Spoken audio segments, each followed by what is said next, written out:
Welcome to Madasaling Pinoy, your prayer partner. Ngayon ay Huwebes ng ika-26 na linggo sa karaniwang panahon.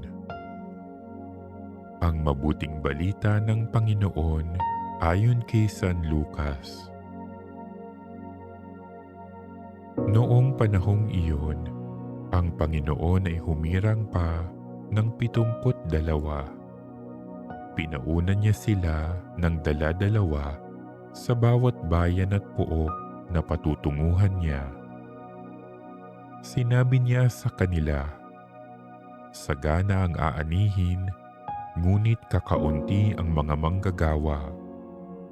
Idalangin ninyo sa may-ari na magpadala siya ng mga manggagawa sa kanyang bukirin. Humayo kayo.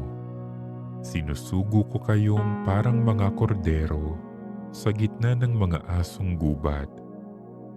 Huwag kayong magdala ng lukbutan, supot o panyapak. Huwag na kayong titigil sa daan upang makipagbatian kanino man. Pagpasok ninyo sa alinmang bahay, sabihin muna ninyo, maghari nawa ang kapayapaan sa bahay na ito. Kung maibigin sa kapayapaan ang nakatira roon, sa kanila ang kapayapaan. Ngunit kung hindi, hindi sila magkakamit nito. Manatili kayo sa bahay na inyong tinutuluyan. Kanin ninyo at inumin ang anumang idulot sa inyo, sapagkat ang manggagawa ay may karapatang tumanggap ng kanyang upa. Huwag kayong magpapalipat-lipat ng bahay. Kapag tinanggap kayo sa alinmang bayan, kanin ninyo ang anumang ihain sa inyo.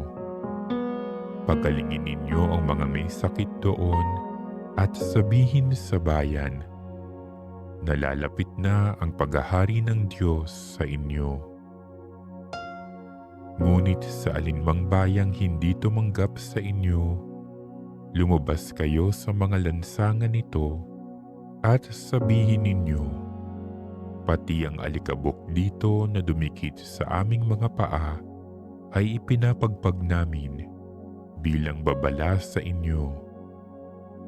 Ngunit pakatandaan ninyong nalalapit na sa inyo ang paghahari ng Diyos.